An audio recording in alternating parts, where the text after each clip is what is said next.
kaitannya dengan pemahaman. Nanti kaitannya dengan 73 golongan itu. Kan Rasul mengatakan sataftariqu ummati ala 73 firqah. Kulluha finnar illa wahid. Qalu faman hum ya Rasulullah? Qala ma ana alaihi wa ashabi. Golonganku, umatku akan terpecah menjadi 73 golongan. Semuanya akan masuk neraka kecuali satu. Mereka bertanya, siapa yang satu itu ya Rasul? Yani apa-apa di mana aku dan sahabatku ada di atasnya. Pemahaman tuh nanti mengarah ke sini. Karena kesesatan itu berawal dari pemahaman. Nah, makanya di dalam formula hati itu akhirnya, tapi ini yang ikut di formula hati institut ya, kita punya materi namanya tafkir islami, berpikir islami. Karena pola berpikir, pemahaman terutama terkait dengan ideologi itu, kalau nggak clear, maka bisa menyebabkan orang yang menjadi sesat. Naudzubillah min dzalik. Yang dimaksud pemahaman yang benar adalah pemahaman Ahlus Sunnati wal Jamaah. Apa maknanya iman itu apa? Loh, dari definisi iman aja ada 3 pemahaman kan? Pemahaman Ahlus Sunnah, pemahaman Khawarij, pemahaman Jahmiyah. Ini kalau sampai kita kejebak misalnya, siapa saja yang berbuat dosa dia kafir, kita jadi bahaya. Mengkafirkan orang yang belum jadi kafir. Atau terjebak di Jahmiyah. Membiarkan orang yang sudah kafir, kita biarkan. Jelas-jelas dia udah murtad, naudzubillah. Gitu. Orang menghina Allah, orang menghina Rasulullah. Gitu. Orang menentang pokok-pokok ajaran agama, udah murtad kan itu. Tapi adem aja. Yang penting yang ada di hati lah. Mulut itu emang munculnya dari hati siapa? Emang mulut tanpa hati ada. Gitu. Ngomong sembarangan. Ngomong sembarangan ke orang lain aja, penjara 3 bulan. Ini sembarangan kepada Allah. Kadang logika nggak dipakai. Ngomong sembarangan kepada orang lain aja, bisa dipenjara 3 bulan. Lah kalau ngomong sembarangan tentang Allah apa? Ngomong sembarangan tentang tetangga kita aja jadi perkara. Apalagi ngomong sembarangan tentang Rasulullah. Lah bayangin aja. Ini memang kadang Masya Allah, Masya Allah.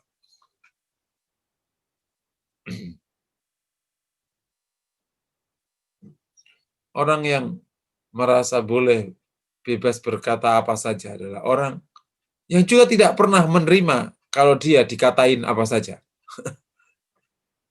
Orang yang memahami, paham bahwa dia boleh berbuat apa saja. Dirinya adalah orang yang pertama kali melanggar omongannya sendiri. Karena dia juga tidak mau diperlakukan apa saja. Orang yang ngomong boleh sembarangan, menghina orang. Kalau dia dihina depan umum, dia mau. Dihina mau, enggak mau. Dan lain sebagainya. Nah, iman yang benar, yakni iman dengan pemahaman yang benar. Nah, di sini Bapak Ibu kita bersyukur kita bisa ngaji dan kemudian nanti kita terus bisa tekuni hal yang sudah kita imani ini konsepsinya benar apa salah. Terus kita harus belajar.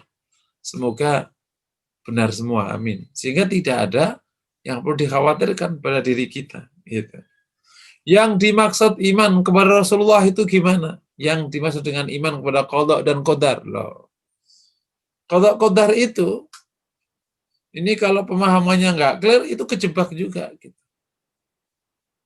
Bisa kejebak kepada Jabariyah, bisa kejebak kepada Qadariyah. Jabariyah adalah orang yang memahami bahwa manusia ini tidak perlu usaha karena sudah dipaksa oleh keputusan Allah. Majbur, makanya Jabariyah.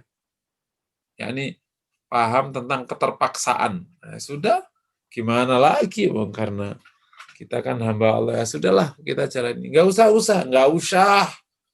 Kenapa? Ya kan yang kalau Allah putuskan jalan, ente usaha 1000 kali. Kalau nggak Allah takdirkan juga nggak akan jalan.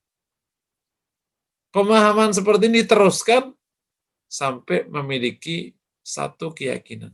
Orang tidak perlu usaha. Itu namanya Jabariyah. Atau Qadariyah, bahwa yang mengendalikan keadaan itu manusia. Innallaha la yughayyiru ma biqaumin hatta yughayyiru ma bi anfusihim. Sesungguhnya Allah tidak merubah apa yang ada di kaum sampai orang ini itu merubah yang ada pada diri mereka sendiri. Lupa ada ayat wa huwa ala kulli syai'in qadir gitu. Ia kuasa atas segala sesuatu. Pokoknya nasibmu ada pada dirimu. Nah, Allah itu tinggalnya tempel aja. Namanya Qadariyah. Sebagiannya mirip dengan Mu'tazilah juga di bab ini. Ahlussunnah punya pemahaman sendiri. Bahwa Allah kuasa atas segala sesuatu, tapi Allah tetapkan kepada hambanya untuk menjalankan hukum sebab akibat yang juga ia tetapkan atas mereka. Manusia wajib usaha semaksimal mungkin sebagaimana kewajibannya, dan nanti Allah akan memutuskan apa yang terbaik untuk mereka. Nah, itu pemahaman Ahlussunnah yang ketiga. Nah ini bab kalau pemahamannya nggak kokoh, bisa jadi bahaya, naudzubillah min dzalik, gitu. Dan lain sebagainya.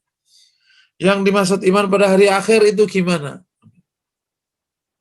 Ini apa hari akhir itu? Hari akhir aku juga nggak perlu lihat, gimana percaya? Naudzubillah min dzalik, bisa kafir kalau kayak gitu. Namanya menunggu ngelihat baru iman. Ya kalau kayak gitu bukan iman. Iman itu nggak menunggu lihat. Kalau lihat itu bukan iman, namanya pengetahuan.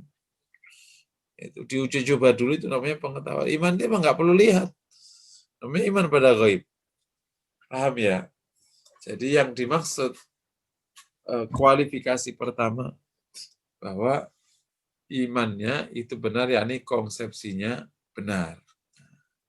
Nanti insya Allah entah kapan kita akan masuk ke satu bab besar namanya golongan-golongan dalam Islam. Kita akan bahas tuh firqah. Tapi sebelumnya tentu kita akan bahas pemahamannya dulu yang terkait dengan tema-tema kita.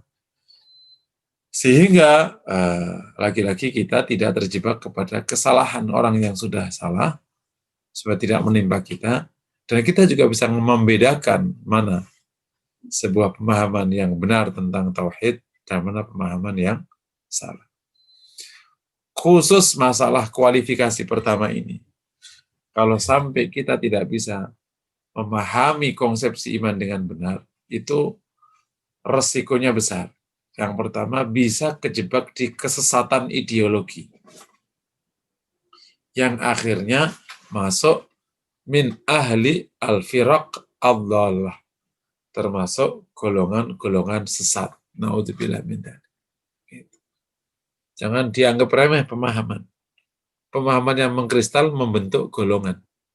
Gitu. Yang akhirnya bisa jadi masuk kategori firqah dhalah, yakni golongan yang sesat, bukan golongan yang selamat. Yang kedua, dampak pemahaman kalau tidak tepat, pemahaman masalah ideologi nggak tepat, itu bisa berdampak ke kualifikasi kedua dan ketiganya. Nggak tumbuh. Karena semua berawal dari pemahaman. Gitu. Kalau orang menganggap iman itu di hati, nggak perlu ada pembuktian di perbuatan. Lah ngapain kita berbuat? Akhirnya imannya nggak tumbuh. Nggak berbuat amal soleh. Kenapa? Lah, ngapain amal soleh? Wong amal soleh sama tidak soleh sama-sama imannya masih biasa. Pemahamannya demikian. Naudzubillah min dzalik. Nah kalau pemahaman masalah qadha qadar hubungan dengan usaha itu seperti Qadariyah, ya stres dia hidupnya. Banyak kejadian yang tidak ia kehendaki terjadi. Terus gimana? Ya nggak tumbuh imannya akhirnya. Ini resiko kedua ya. Jadi kualifikasi kedua ketiga yang nanti kita bahas nggak akan tumbuh karena semua berawal dari pemahaman. Yang ketiga, bisa jadi ketika pemahamannya benar akan juga akan berdampak kepada konsepsi-konsepsi hidupnya. Itu. Karena iman itu kan dasar agama. Dan agama itu adalah aturan hidup. Kalau pemahamannya tentang dasar agama saja itu nggak benar, berarti hidupnya tidak benar gitu. akhirnya menjadi pemalas gitu. Orang yang pahamannya itu murjiah, naudzubillah. Ya, Jabariyah kok murjiah, Jabariyah. Nggak perlu usaha. Ya males kan hidup berarti. Ditindas oke, dibohongi oke. Gitu. Kondisinya buruk, ya oke, ya udah kita tawakal aja gitu. Nah ini kacau sekali kalau kayak gini. Jadi justru beriman menjadi kacau hidupnya. Kan iman itu membuat hidup tidak kacau. Ya, kalau imannya kok pemahamannya salah kan tetap kacau bahkan atau lebih kacau bahkan. Naudzubillah min dzalik. Wong salah kan. Oke ya. Ini kualifikasi pertama, yakni imannya benar, yakni imannya dengan pemahaman benar. Kualifikasi kedua adalah salamatul iman atau al-iman as-salim, yakni kebersihan iman atau iman yang bersih. Apa yang dimaksud dengan iman yang bersih itu? Iman yang bersih dari segala macam bentuk kemusyrikan. Nah, sebentar ya Bu, sebentar.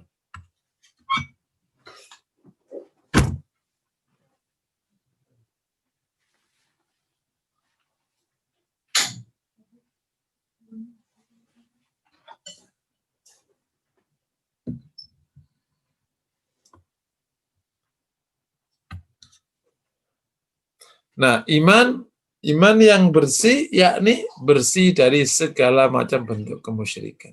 Nah, ini kita perlu harus paham berarti mana syirik, mana khurafat gitu.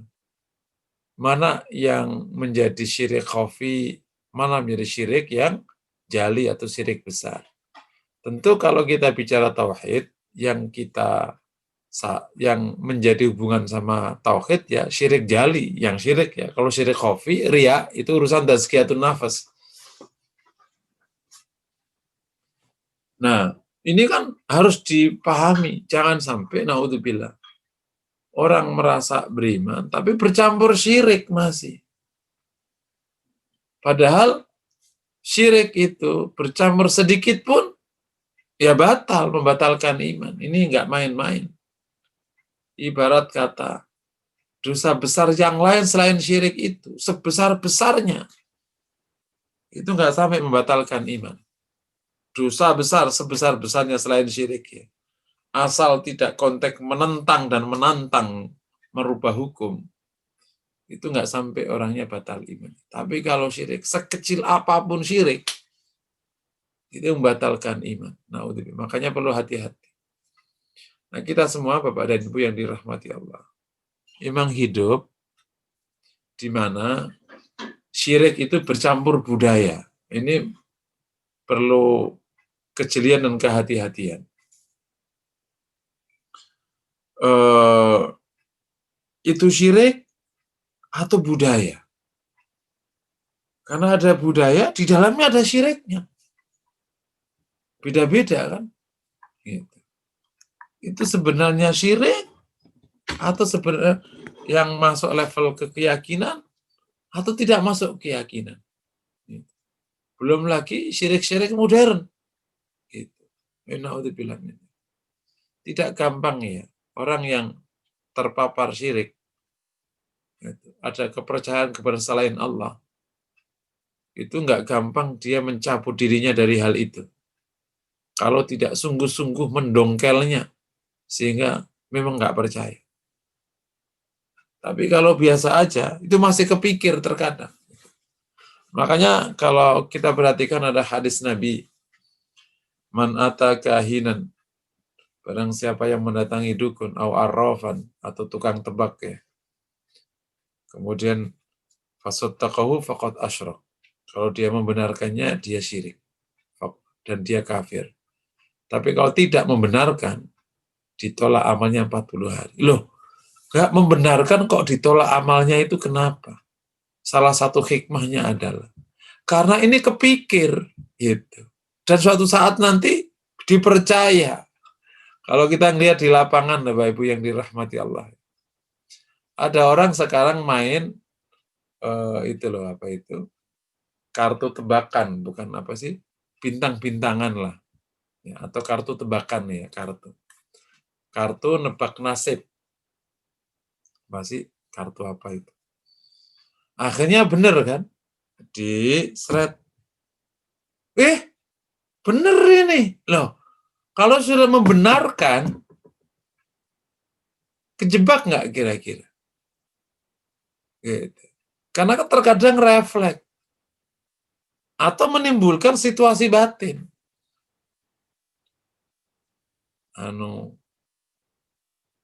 Ki, ini gimana nih urusan perjodohanku nih? Wah, kamu mah jangan sama dia, rusak hidupmu.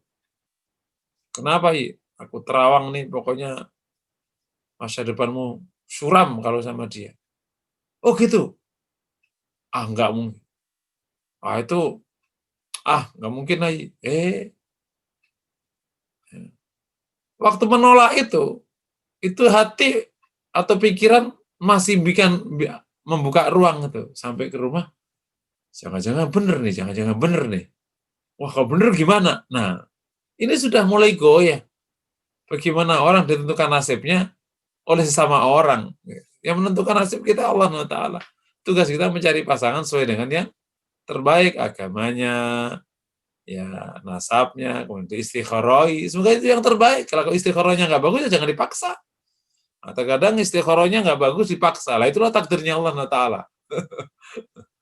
Usaha tak saya istikharah, mimpinya begini. Nah, coba diulang lagi istikharah. Mimpinya gini lagi Ustaz. Udah istikharah lagi 3 hari. Sampai kita yakin itu mimpi atau cuman bunga tidur atau pikiran. Begini Ustaz.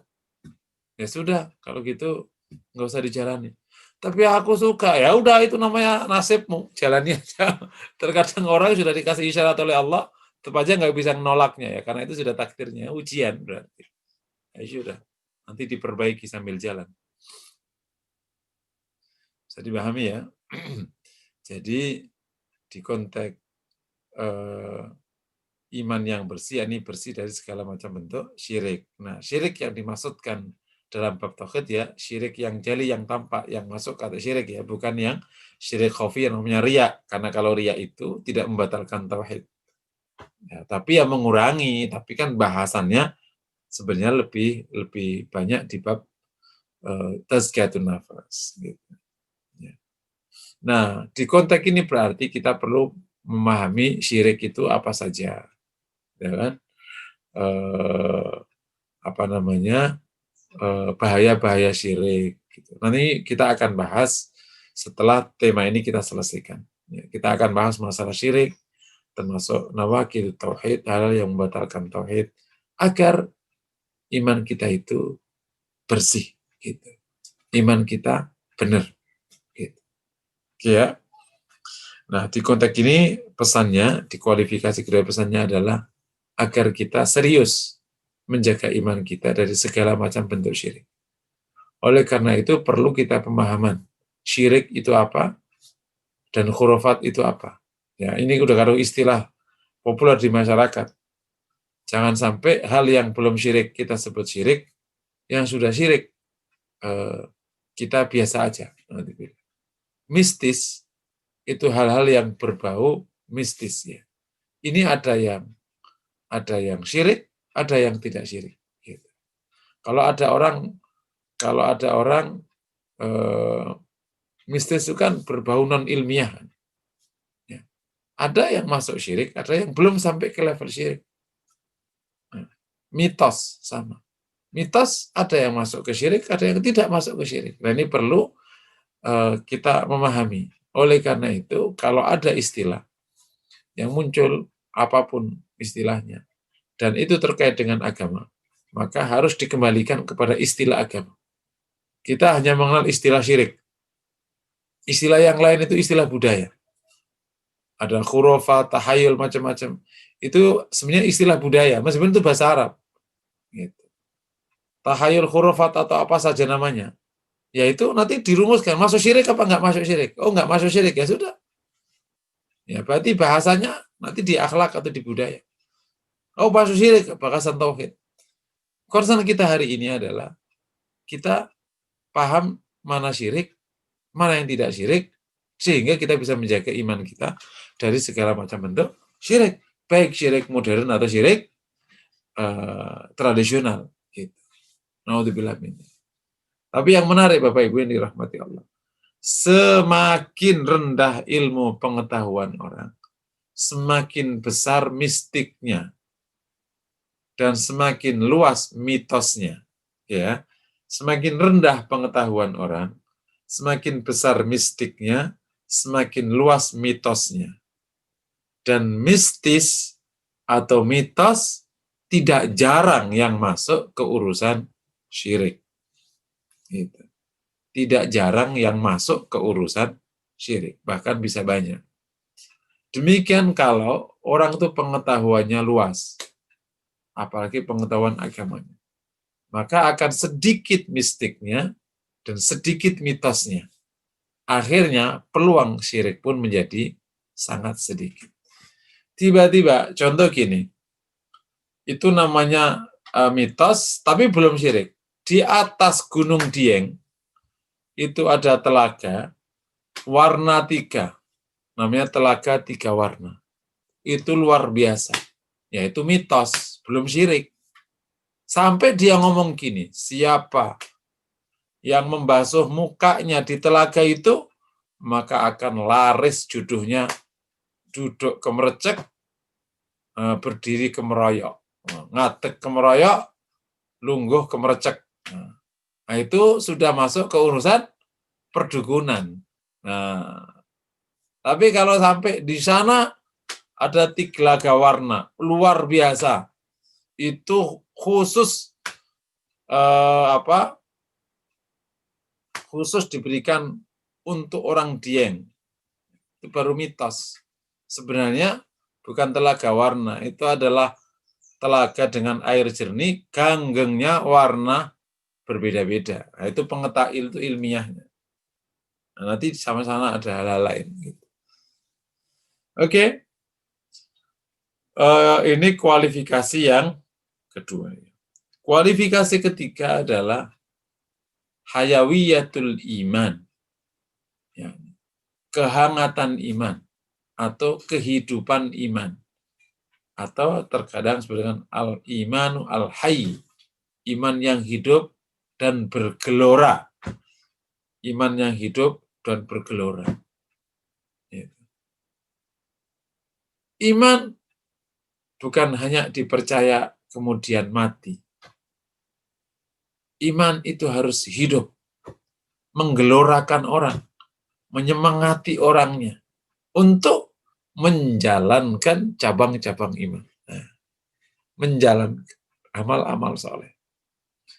Hayawiyatul iman ini yang akan menyebabkan syu'abul iman itu berjalan baik. Iman konsepnya benar. Iman selamat bersih dari syirik. Tapi mati, ya nggak bisa ngapa-ngapain. Ibarat mesin pesawat ini udah dirakit dari komponen yang benar, dirakit dengan benar. Yang kedua, tadi daki semuanya tadi yang menyebabkan kemarin mesin mati itu udah dibersihkan semua. Tapi ini mesin ini starter nggak hidup. Ternyata nggak ada bahan bakarnya, mati. Ternyata. Nah, itu namanya tidak bergelora. Ternyata kurang ini, kurang itu. Itu namanya imannya udah benar, imannya udah bersih, tapi ternyata nggak bergelora, nggak ada bensinnya tadi, nggak ada bahan bakar. Jadi membuat orang yang punya iman dengan kualifikasi tadi, ya nggak bisa dan nggak gampang berbuat amal soleh, karena tidak ada gelora, nggak ada dorongan untuk beramal soleh. Jadi ini yang sering disebut dengan orang beriman Nggak ada lagi bedanya dengan yang tidak beriman. Wong sama. Itu. Maksiat jalan, akhlak buruk jalan. Ibadah mati, semuanya mati. Nggak ada bedanya. Nah, itu namanya al-iman al-mayyit. Iman yang mati. Sementara yang kita kehendaki al-iman al-hayy. Iman yang hidup. Nah, gelora iman, hayawiyatul iman, kehidupan iman ini adalah kualifikasi yang harus kita penuhi. Apa tujuannya? Yang pertama, agar kita bisa menjalankan syu'abul iman. Iman yang hidup ini, kualifikasi ketiga itu. Karena kita punya harapan, karena itu target, agar kita bisa menyempurnakan cabang iman. Jadi akhirnya tawakal kita tinggi, mahabbah kepada Allah tinggi. Naik ke yang lebih tampan. Sholat bagus, bersuci benar.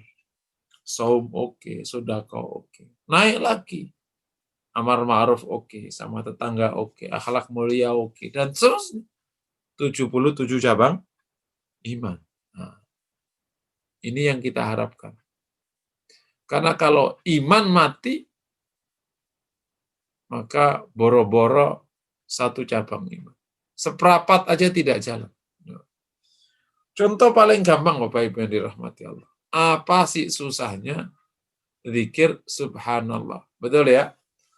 Apa sih susahnya zikir subhanallah? Tapi kalau nggak ada dorongan iman, satu kata itu nggak keluar. Padahal nganggur-nggur. Nganggur, nggak ada pekerjaan. Kenapa subhanallah saja nggak keluar? Iman itu kalau mati. Di meja ini banyak makanan yang sudah tidak perlu dimakan. Karena dia udah kenyang. Ini pas makan. Ada kucing lewat, satu aja nggak dikasih. Dibiarkan mubadzir. Gitu. Kalau iman itu mati, boro-boro satu kata, satu huruf nggak keluar untuk ingat kepada Allah. Boro-boro 1 sen, setengah sen nggak akan keluar untuk sedekah. Naudzubillah. Jadi iman itu kalau mati, Masya Allah, sebagaimana kata para mufakir Islami, iman itu kalau mati, iman itu kalau hidup, semua beban agama itu akan bisa dijalankan. Bagai pesawat yang mesinnya bagus, maka ribuan ton dia bisa angkat, termasuk badan pesawat. Tetapi kalau iman itu mati, maka orangnya pun jadi beban. Bagai pesawat yang mesinnya mati, maka badan pesawat jadi beban, semuanya jadi ambruk, hancur, berkeping-keping, jatuh ke bawah. Nah, itu kalau imannya mati. Jadi ya, dengan iman yang hidup, insya Allah dampaknya nih, kita bisa menjalankan cabang iman. Yang kedua, dengan iman yang hidup, kita insya Allah bisa menikmati iman. Sebagaimana kemarin kita bahas namanya halawatul iman ya, beberapa waktu yang lalu. Kenikmatan iman. Gitu. Karena kalau imannya nggak bagus, iman itu nggak ada rasanya. Sama sekali nggak ada rasanya. Nggak ada nikmat-nikmatnya beriman itu. Padahal iman pada Allah itu nikmat. Iman pada Rasul itu nikmat. Iman pada Alkitab itu nikmat. Gitu. Ada namanya halawatul iman. Nah, kembali ke tema yang kemarin. Kalau sampai orang tidak mendapati mencicipi halawatul iman, ya peluangnya, maka agamanya akan rendah, sangat terbatas. Gitu. Bahkan bisa ditinggalkan beragama ini karena orang tidak mungkin mencicipi hal yang pahit sepanjang hidupnya kalau nggak manis. Orang tidak akan pernah kuat menjalani beban sepanjang hidupnya. Gitu. Kecuali menggunakan cinta, halawatul iman itu. Ya. Dengan hidup iman yang bergelora, insya Allah yang hidup, kita bisa menikmati iman. Nah, sehingga kita masuk konsep namanya halawatul iman. Oke, jamaah yang dirahmati Allah. 3 kualifikasi ya imannya bersih, imannya benar, imannya bersih, imannya hidup. Semoga iman kita memenuhi 3 kualifikasi iman yang baik ini, dan Allah bimbing kita selalu dengan pengajian, dengan bersama dengan orang-orang saleh, kita bisa menyempurnakan iman kita. Fadhal Bu, kalau ada pertanyaan? Oh, ada banyak pertanyaan Ustadz, mau dibacakan ya? Iya Bu. Baik, Ustadz, pertama dari Bu Wati ya Ustadz. Pada pembahasan awal disampaikan bahwa iman itu menghujam. Jika iman goyah disebut nifak. Maksudnya goyah di sini apa Ustadz? Apakah sama dengan iman lagi turun? Oh iya. Jadi yang dimaksud goyah itu, mungkin gampangnya itu setengah percaya. Gitu. Jadi dalam iman itu tidak boleh setengah. Setengah itu sama dengan enggak. Nah, tidak sama dengan turunnya iman. Kalau konsep turunnya iman itu yang bermasalah itu cabangnya. Kayak misalnya sholat malas apa itu belum goyah, dalam arti tidak ke akar tuh. Ke akar tuh contoh hanya gampang aja supaya memahamkan. Sebenarnya Rasulullah itu nabi enggak sih? Ah, itu goyah itu. Itu sudah murtad. Itu murtad itu. Mempertanyakan kenabian Rasulullah itu murtad. Loh kan aku belum mengingkari, hanya mempertanyakan. Itu namanya goyah itu. Nah, gitu. Itu contoh. Contoh lagi, sebenarnya itu ada surga neraka nggak sih? Sebenarnya sih ada nggak sih gitu. Kalau ada, kenapa aku nggak pernah lihat? Kalau nggak ada, sering diberitakan. Nah, itu goyah itu namanya. Naudzubillah min dzalik. Oke ya, itu contoh. Wallahu a'lam bishawab. Fadhal. Ya, terusnya Ustadz ya. Oh, tadi mana ya? Sebentar. Pertanyaan kedua, mohon penjelasan contohnya syirik modern. Oh ya, ini kan itu hanya istilah memudahkan ya, ada syirik tradisional kayak dukun, kayak perdukunan ya, bukan dukunnya, perdukunan macam-macam. Syirik modernnya kayak apa itu? Si kartu-kartuan, kartu apa? Pengundi nasib atau apa gitu. Zodiak itu kan modern tuh. Itu contoh ya, mungkin kedepannya berkembang banyak. Ada banyak sebenarnya itu sudah masuk jenis sihir, tapi didesain demikian apik sehingga tampil seperti permainan yang indah. Itu sihir misalnya. Ya, itu sudah syirik modern kan. Modern nggak modern ini memang tergantung waktu aja. Mungkin bagi kita modern, nanti anak kita yang kita punya tradisional juga karena dia udah lebih modern lagi. Bisa jadi. Tapi intinya syirik. Naudzubillah min dzalik. Fadhal, Bu. Ya, terus ya Ustadz ya. Mohon penjelasan apa kriterianya hari ini lebih baik dari hari kemarin. Kok rasanya saya begini-begini saja. Maju tidak, mundur sering. Terima kasih Ustadz. Maju tidak, mundur sering. Ya, Masya Allah. Jadi memang kalau dari sudut hakikatnya perkara, tidak ada orang tahu kita ini kondisinya seperti apa. Karena penilaian itu Allah yang nilai, bukan kita. Makanya ada larangan wala tuzakki Allahi ahada. Jangan kau memuji orang atas Allah gitu. Wah, dia orang yang polah dia. Yang ada itu berharap insya Allah dia orang baik. Jadi hakikatnya perkara, tidak ada satupun orang tahu kita ini seperti apa di sisi Allah. Karena hanya Allah yang tahu, dan nanti dikasih tahu pas nanti waktu hisab. Lah kalau kayak gitu terus gimana dong kita? Nah, disitulah ilmu agama itu memandu kita dengan penilaian versi manusia menggunakan panduan agama. Semoga ini tidak salah. Kenapa? Karena kita diwajibkan oleh agama untuk melihat diri kita.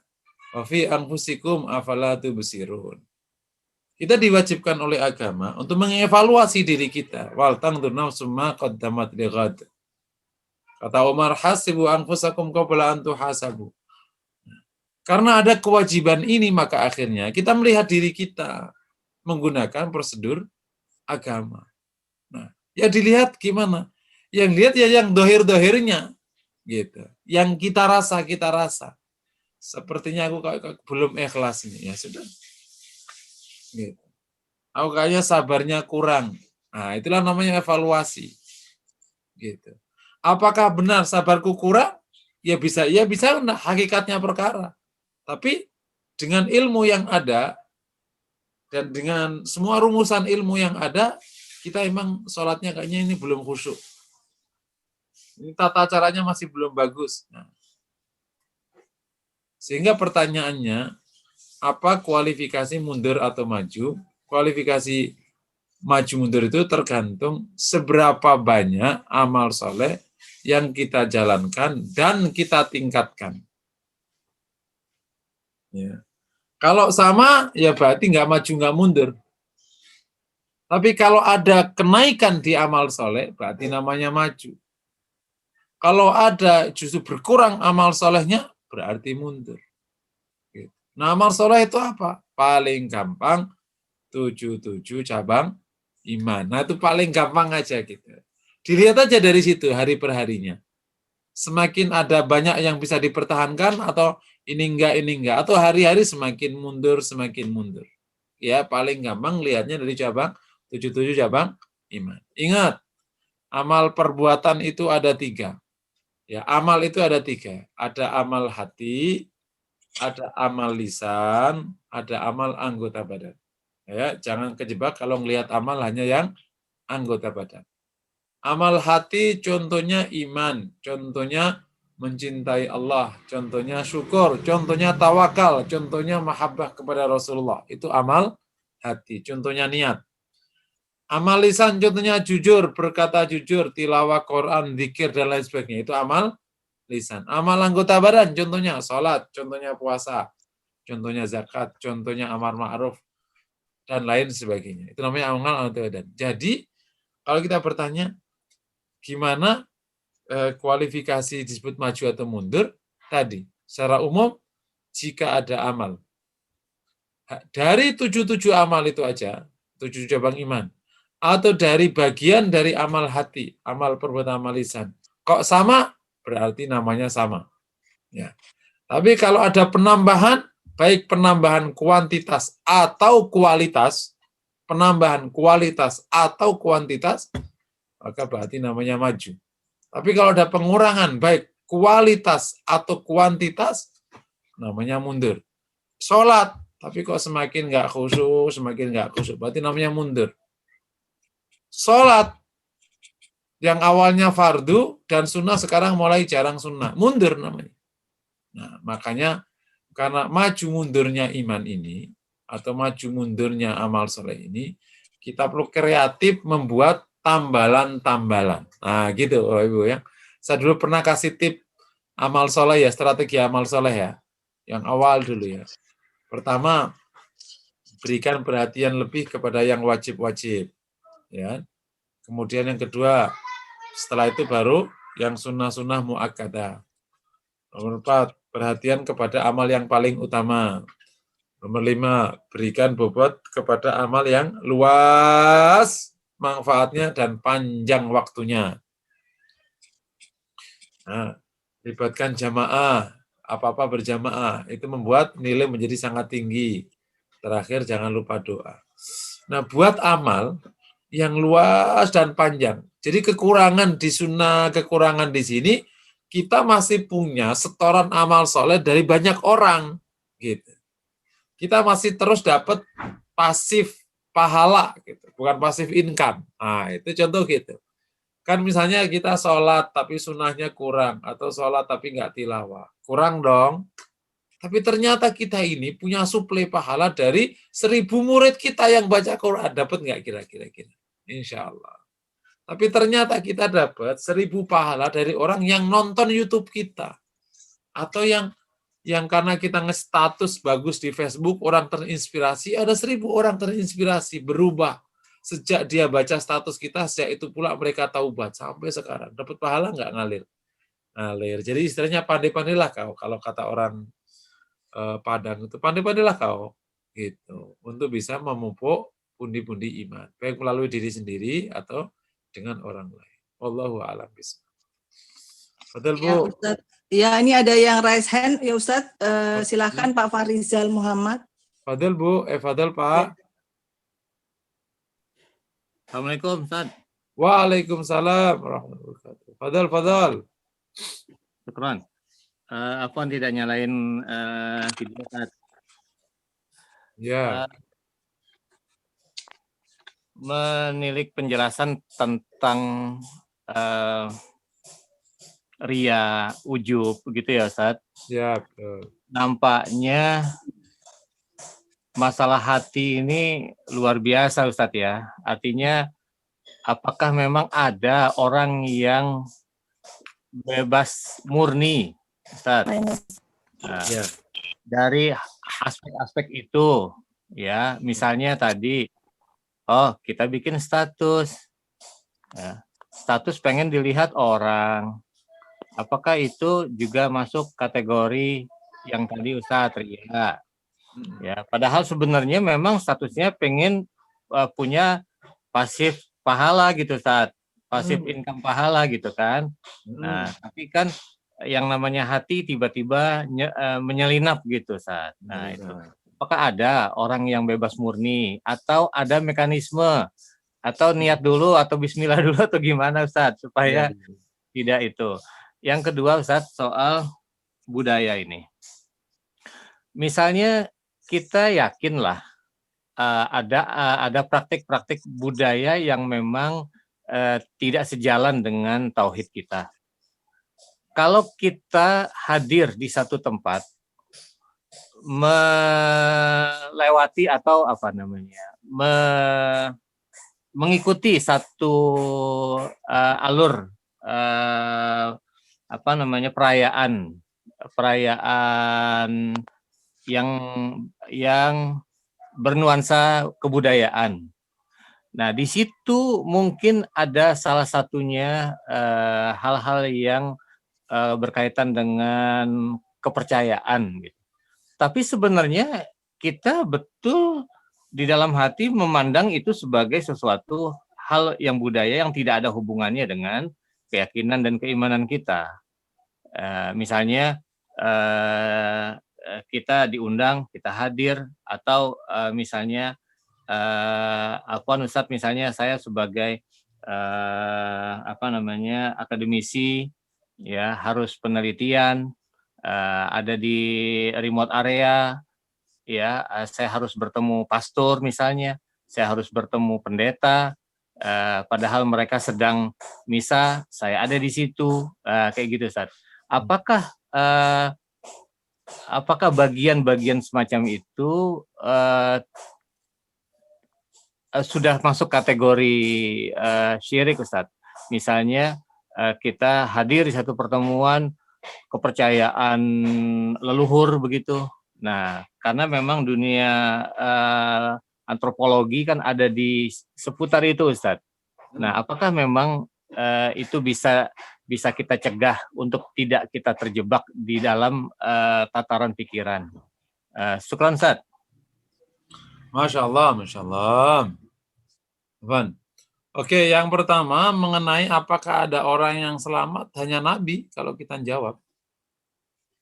Hanya Nabi, kan Nabi yang dijaga sama Allah.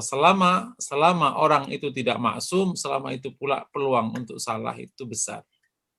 Allah yang menyatakan kullukum khatta'un, kalian itu tukang berbuat salah. Hadis qudsi. Insyaallah. Fastaghfiruni aghfir lakum. Minta ampun kepadaku, saya ampuni, kata Allah.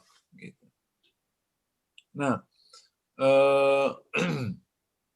kata Allah ya, innakum tukhti'una bil-laili wan-nahar wa ana aghfiru dzunuba jami'an. Hadis qudsnya gitu. Kalian tuh berbuat salah dosa siang dan malam. Dan saya, kata Allah, mengampuni semua dosa. Fastaghfiruni aghfir lakum. Minta ampun kepadaku, ampun saya ampuni, kata Allah. Ini memang pertama, selama tidak maksum, ya memang selalu ada peluang. Apalagi urusan hati. Dan ini pernah menimpa sahabat sampai geleng-geleng kepala, kan dulu kan khawatir. Ayat, kalau lupa ayatnya. Intinya Allah akan hisab apa saja yang ada pada hati kalian. Lupa ayatnya. Sehingga para sahabat itu mengadu ke Rasulullah, ya Rasulullah, kita nggak bisa kendalikan hati kita. Gitu. Makanya Rasul kemudian menyuruh, gitu. Ghufranaka rabbana wa ilaikal masir. Dia udah minta ampun aja kepada Allah. Karena memang Allah akan hisab. Sampai akhirnya turun, la yukallifullahu nafsan illa wusaha. Gitu. Sebagian konteks hati itu di luar wusaknya manusia, di luar kendali manusia. Semoga itu tidak dihisab. Makanya nanti di dalam penetapan dosa, kalau ada lintasan pikiran, lintasan buruk, itu baru jadi dosa kalau diiyakan. Nah, gitu. Tapi kalau nggak diiyakan, ditolak, malah dapat pahala. Contoh nih, bikin status. Jangan status deh, foto.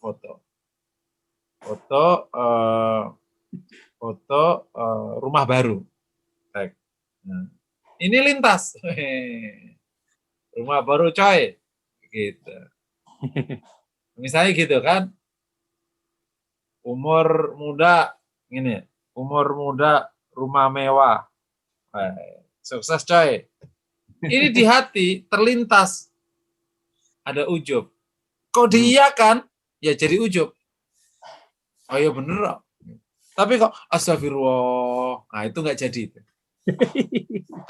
Paham ya? Ya, itu contoh, itu salah satu implementasi dari ayat la yukallahu nafsan illa wusaha. Sebelum ayat itu turun, enggak, lintas kena. Terlintas kena, gitu. Sekarang terlintas, ntar dulu, diiyakan apa enggak, gitu. Karena manusia tidak dalam posisi yang mengendalikan penuh atas hatinya. Karena Allah yang mengendalikan hati manusia.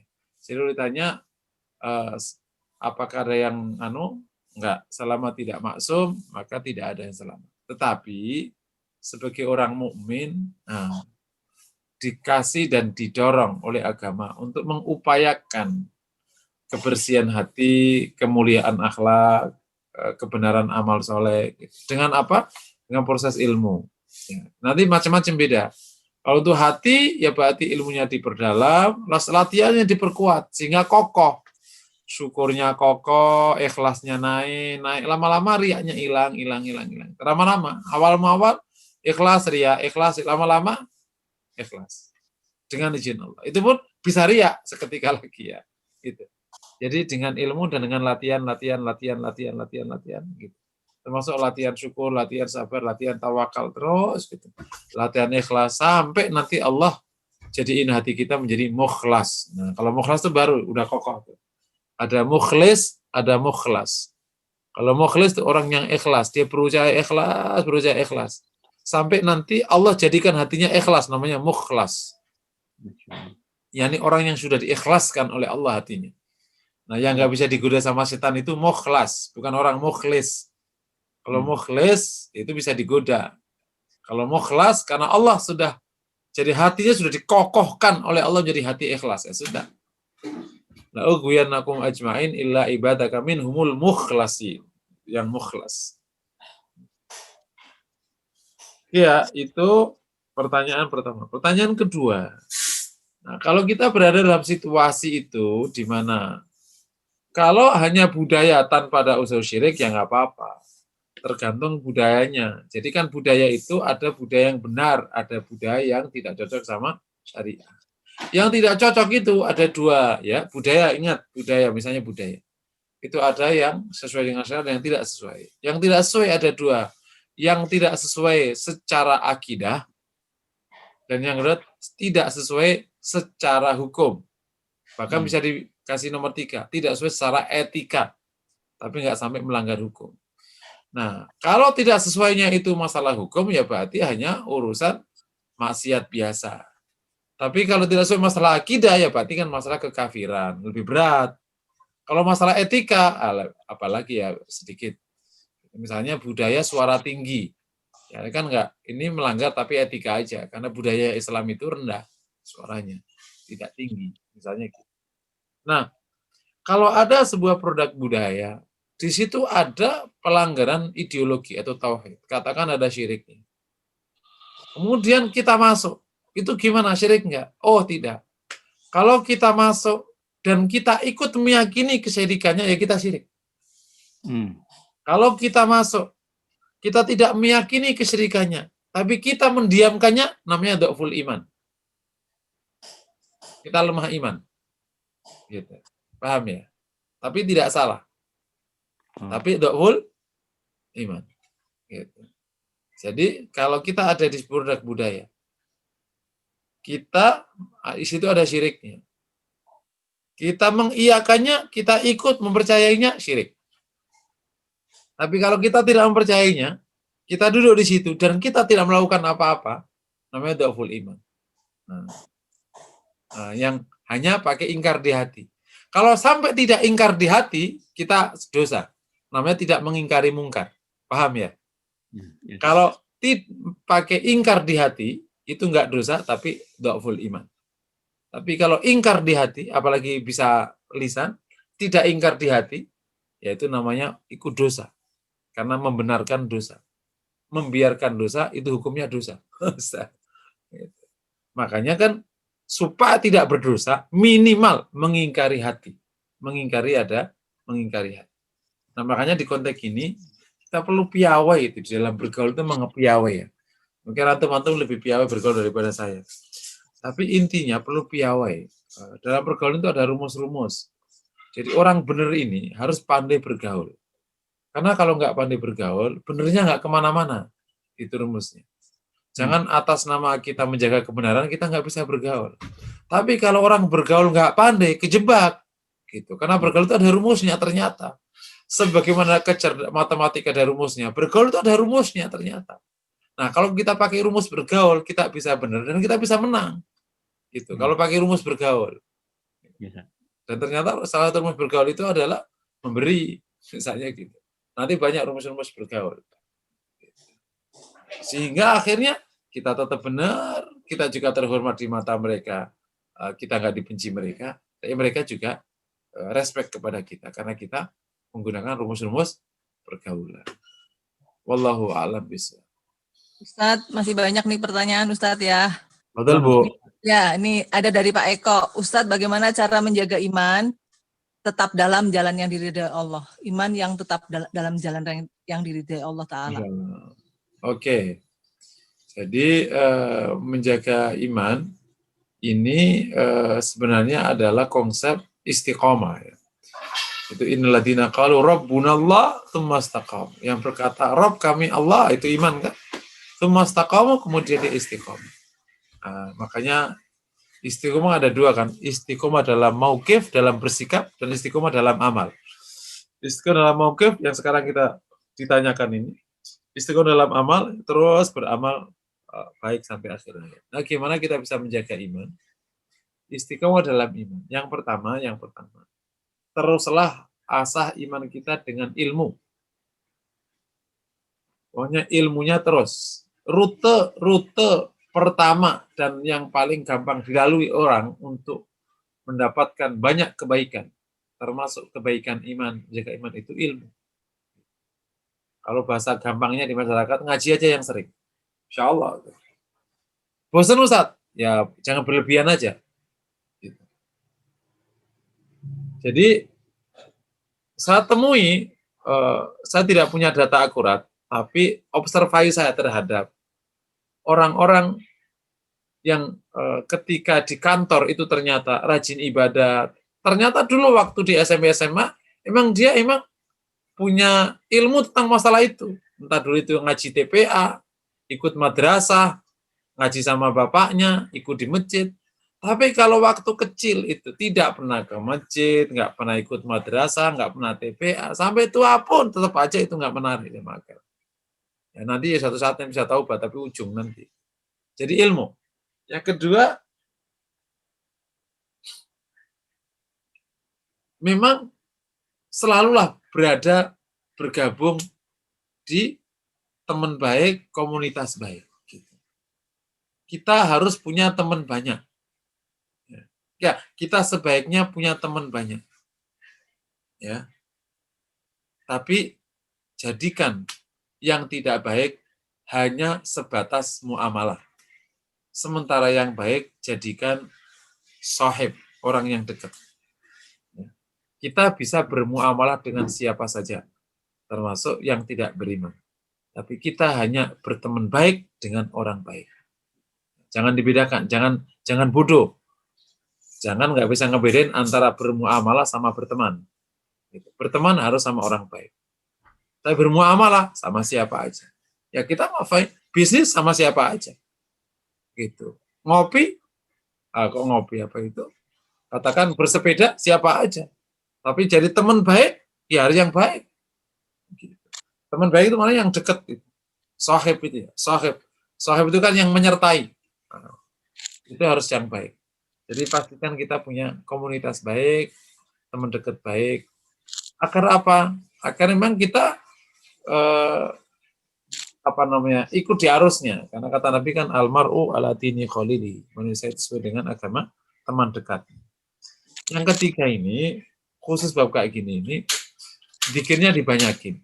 Ya zikir aja. Zikir apa aja. Pokoknya subhanallah kayak apa-apa aja. Itu menjaga sekali, insya Allah. Kalau zikir Quran berat karena perlu buka, perlu apa. Zikir yang nggak berat aja. Subhanallah kayak atau apa. Atau Allah juga nggak apa-apa. Itu pakai Asmaul Husna. Yang penting ada zikirnya aja. Nah, yang terakhir, itu banyak berdoa kepada Allah. Doa aja. Apalagi hari-hari kayak gini ya, Masya Allah. Tambah hari, tambah ruwet ini beragama. Tapi ya, setiap generasi termasuk ada ujiannya masing-masing. Semoga Allah berikan kita kemampuan untuk melewati. 4 tip semoga memudahkan. Allah alam bisa. Silakan. Selanjutnya ya Ustadz. Ya. Uh, Mana Bu? Nomor siapa Bu? Ini aku juga ikut baca. Ini izin bertanya, apakah termasuk syirik? Katanya perlu bawa tanah ari-ari anak saat pindahan rumah supaya betah. Kalau mengikuti perintah itu bukan untuk percaya, tapi karena perintah mungkin orang tua atau apa ya Ustadz? Bagaimana ini Ustadz?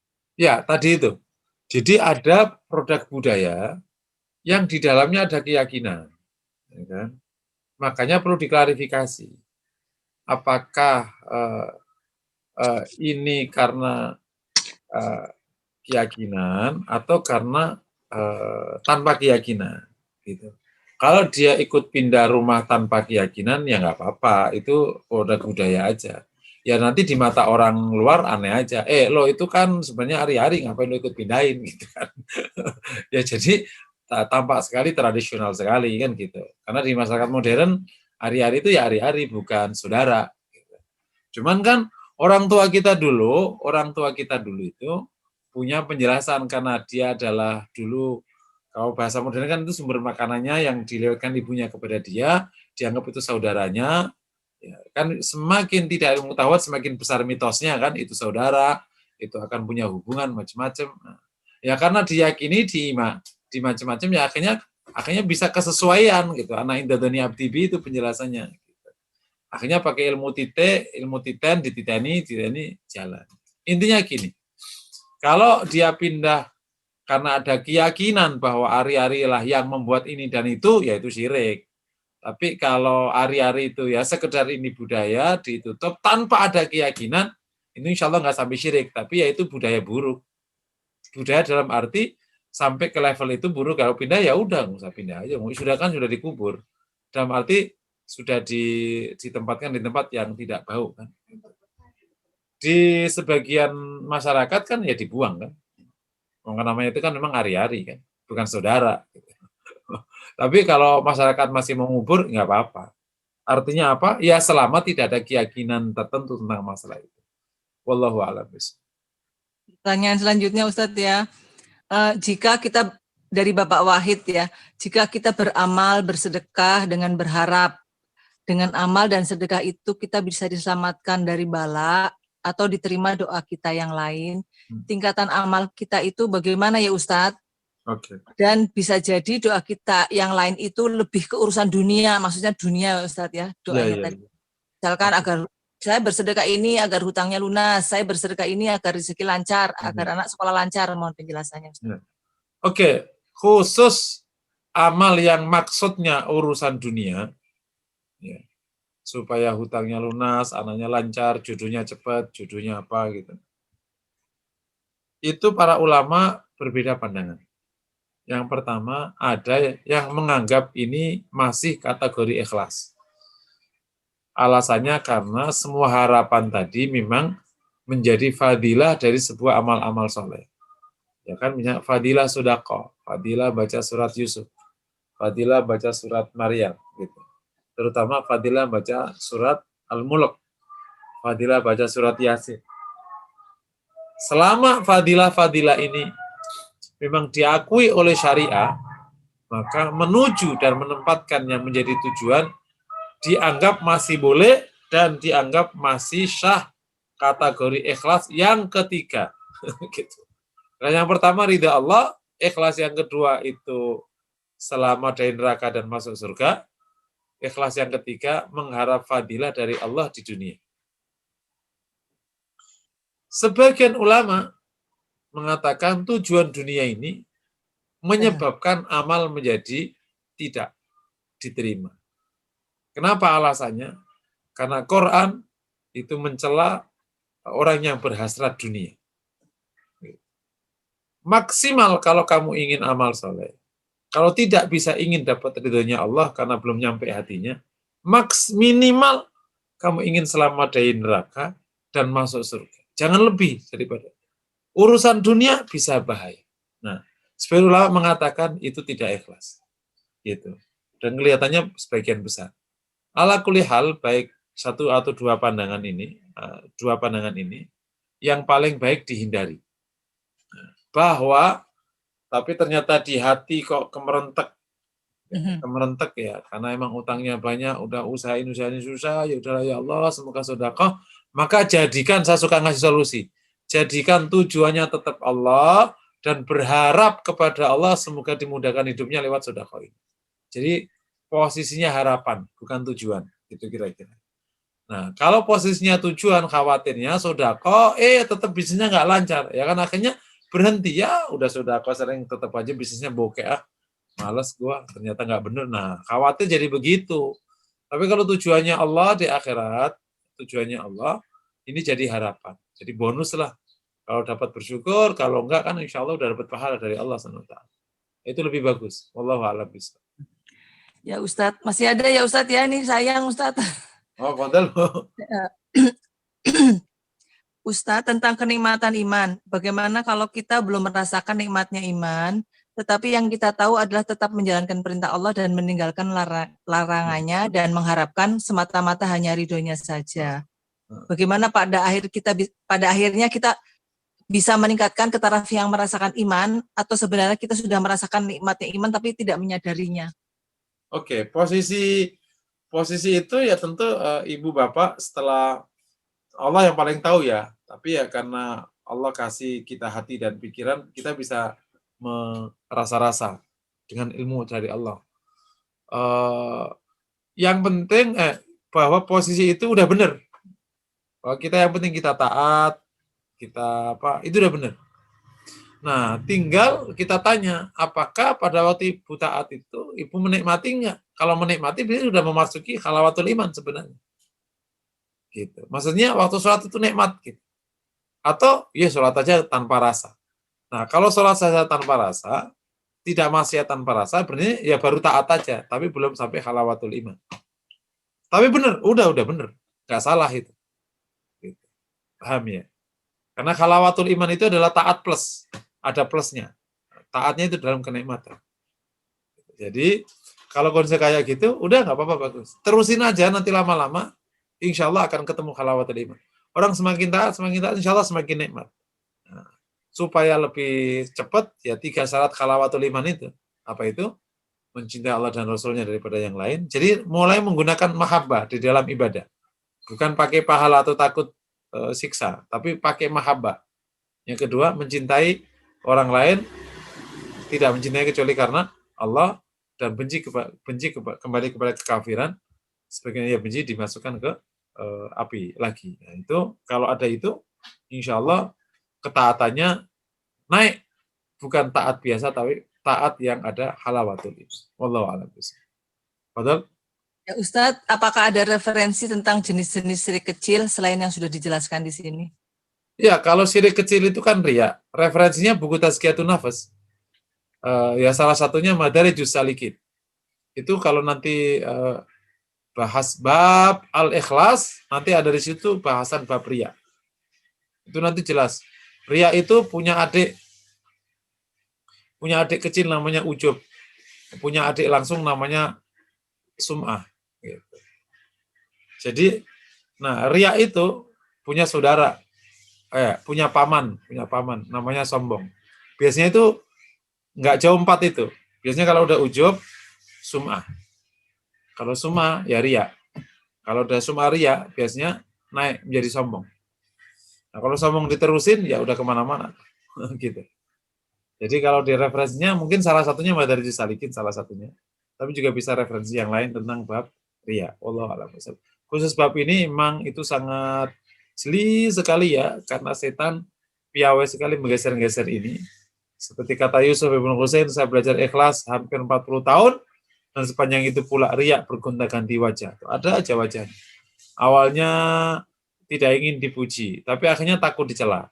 Sama aja, takut dicela. Gitu. Ada orang sudah tidak ingin dipuji, tapi takut dicela. Ada orang nggak ingin dipuji, tapi nggak enak sama orang, nggak enak. Akhirnya karena nggak enak, akhirnya berhenti berbuat, sama aja. Nah, ini juga dinamika ini perlu diwaspadai, oleh karena itu perlu ilmu yang khusus tentang ikhlas itu. Nanti suatu saat kita akan belajar. Wallahu a'lam bishawab. Ustadz, masih ada waktu nggak Ustadz? Ada 2 pertanyaan lagi Ustadz. Oh ya, dikebut. Ya, apakah kalau kita menghargai atau menjaga cagar budaya seperti batu-batuan secara berlebihan, tidak boleh diinjak atau apa gitu, termasuk syirik? Iya, jadi tergantung. Kalau menjaga itu di konteks hanya produk budaya, ya udah, ya mungkin nyebutnya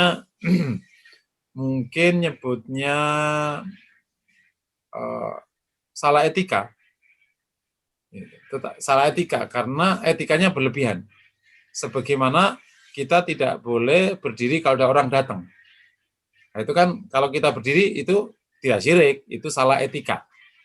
Karena etika Islam tidak begitu. Kan gitu ya. Etika Islam itu ya kalau ada batu taruh aja, nggak perlu dilap. Tetapi kalau memperlakukannya itu ternyata diam-diam di hati itu ada keyakinan, ya syirik. Awas, jangan mau dibodohi sama setan atau disama klaim. Sebenarnya kamu masih percaya, cuman karena sudah tahu ilmu itu syirik, maka nggak mau disebut dengan syirik. Padahal di hatinya masih percaya. Saya pernah ngetes gini, ngetes ada orang yang percaya-percaya gitu. Bener nih, hanya budaya. Ya Ustadz budaya, serius. Ya sudah, kalau aku lempar nih, jangan ntar kenapa. Nah itu ntar kenapa tuh. Jadi refleks gitu. Kan kalau dia menempatkan di tempat tertentu karena budaya, ya sudah nggak apa-apa. Itu hanya pelanggaran etika aja, karena nggak perlu sampai segitu-gitunya. Gitu. Biasa aja, ya berarti ya terus dibawa.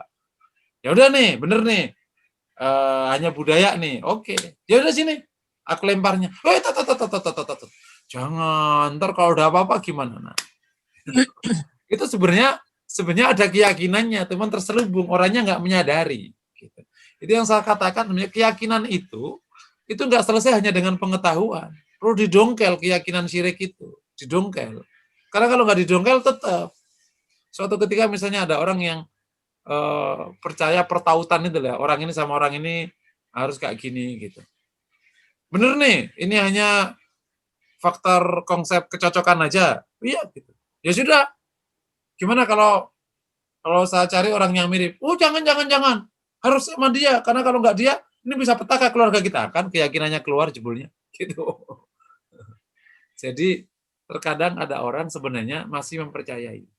Tapi karena ada ilmu tentang masalah syiriknya, ilmu sama keyakinannya itu akhirnya ketemu di kamuflase keyakinan. Gitu. Jadi ilmunya menutupi kesalahan keyakinannya. Padahal keyakinannya belum selesai. Di kota ini saran saya, serius menyelesaikan urusan keyakinan yang tertinggal di hati itu. Karena kalau menggunakan teori hati dan teori apa itu alam bawah sadar itu memang perlu proses pendongkelan keyakinan. Belief itu sebuah keyakinan, belief ya ideologi. Itu terkadang tersisa belief lama padahal agamanya sudah baru. Gitu istilah kata gitu. Karena belief itu kan ada proses memori dan macam-macam. Allah alam bisa. Betul, Bu? Satu lagi ya, dari Pak Romli nih, apakah dengan sering lupanya rakaat dalam sholat termasuk turunnya iman? Ya, itu pernah disindir Nabi. Kalau sampai ada orang sampai sholat nggak tahu ini rakaat keberapa, sebenarnya dia itu sholat apa kagak, kayak gitu. Karena lupa itu kan ada moderasinya gitu. Tapi kalau sampai nggak tahu jumlah rakaat, berarti sebenarnya memang nggak khusyuk sama sekali. Kalau nggak khusyuk sama sekali ya itu memang bagian dari turunnya iman. Tapi kalau memang lupanya lupa manusiawi sekali 2 kali. Tapi kalau setiap sholat lupa, ini memang sebenarnya memang nggak pernah khusyuk sama sekali. Naudzubillah min dzalik. Kalau nggak khusyuk ya itu bagian dari turunnya iman. Perlu terus dijaga. Allah a'lam bishawab. Satu lagi ya Ustadz ya, bonus nih Ustadz ya. Siap. Tentang menjaga kebersihan iman tadi dari hal yang syirik, mitos dan lain-lain. Jika sudah pernah berada pada situasi itu, bagaimana cara taubatnya? Amalan apakah agar tidak terulang lagi? Jadi bagaimana tidak terulang lagi? Oke, yang pertama taubat kepada Allah. Kalau pernah ada di situasi kayak itu, taubat. Yang kedua, menghindari halnya. Contoh misalnya, kalau syiriknya itu dikeris misalnya, ya udah kerisnya dikasihkan ke orang lain aja atau dikembalikan ke empunya. Misalnya, enggak, aku udah nggak percaya Ustadz. Iya, sekarang nggak percaya. Besok bisa kepikir lagi, percaya lagi, gitu. Paham ya? Ya, menghindari produknya. Contoh, kalau ada keyakinan di kegiatan-kegiatan tertentu, ya udah nggak usah datang dulu. Kenapa? Karena takut nanti ikut percaya juga. Paham ya? Sehingga di konteks ini perlu diseriusi antara menjaga iman dengan menjaga budaya. Gitu. Nah, sampai nanti kalau kita sudah bisa kokoh, kemudian budaya-budaya itu kita jaga lagi nggak apa-apa. Kan hanya level budayanya aja. Tapi sebagaimana dalam kajian budaya, apalagi kalau budaya punya ideologi, itu biasanya nggak lepas biasanya. Ada budaya tanpa ideologi, contohnya produk-produk teknologi. Ada budaya tanpa pakai ideologi. Nah, itu kalau budaya ada ideologinya, ya harus dilepas ideologinya. Nah, budayanya disisakan, tapi nggak gampang. Kalau sebuah produk budaya ada ideologinya, biasanya ideologinya nempel terus sampai kapanpun. Makanya akhirnya dihindari produknya sekalipun. Gitu. Produk budaya itu bisa materi, bisa non-materi. Bisa lagu, bisa apapun. Materi bisa non-materi. Wallah, bisa perilaku, bisa sikap, itu juga produk budaya. Wallah, silakan Bu, cukup. Tadi pertanyaannya cara taubatnya bagaimana Ustadz? Oke, cara taubatnya langsung istighfar, taubat aja, bersyahadat dulu.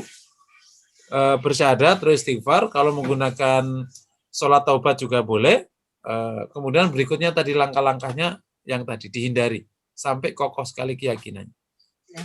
Jadi ya bisa pertama syahadat, kedua pakai kalimat taubat, bisa Rabbi fili wa tub alayya innaka tawwabul ghafur. Kalau untuk kayak gini ya perlu banyak, bisa 100 kali ya. Yang berikutnya bisa pakai sholat taubat atau tanpa sholat taubat, boleh. Yang penting syahadat sama istighfarnya sudah berjalan. Kan? Kalau benar-benar itu syirik nyata atau memang dulu kafir nyata, naudzubillah, berarti harus mandi. Ya, mandi taubat, mandi syahadat. Wallahu a'lam bishawab. Ya Ustadz, cukup alhamdulillah udah 15 menit lewat ya Ustadz ya. Ya Allah. Baik, kita akhiri saja, mohon Ustadz membacakan doa dan diakhiri doa kafaratul majlis. Silakan Ustadz. Jamaah yang dirahmati Allah, alhamdulillah kita bisa selesaikan kajian pada Jumat pagi hari ini. Semoga menjadi amal soleh kita semua. Kita istighfar beberapa kali. Astagfirullahaladzim. Astagfirullahaladzim. Alhamdulillahirabbil alamin. Hamdan na'imin, hamdan syakirin. Allahumma salli wa sallim ala Muhammad wa ala alamin innaka Hamidum Majid. Tilana wa tub alaina innaka at-tawwabur rahim. Lana wa lirahmika ma rabbuna sighara. Allahumma ati nufusana taqwaha wa zakkiha khairu man zakkaha wa ya maulaha la tatarana fi maqamina illa ghafarta wa la hamman la farsa wa la daynan illa qadaita ya rahmanu ya rahim ya rahmanu ya rahim irhamna wa la takilna ila anfusina tarfata 'ain. Rabbana atina fid dunya hasanah wa fil akhirati hasanah wa qina adzabannar. Sallallahu wasallam ala Muhammad wa ala alihi wasallam. Walhamdulillahi rabbil alamin. Subhanakallahumma wa bihamdik asyhadu an la ilaha illa anta astaghfiruka wa atubu ilaik. Assalamualaikum warahmatullahi wabarakatuh.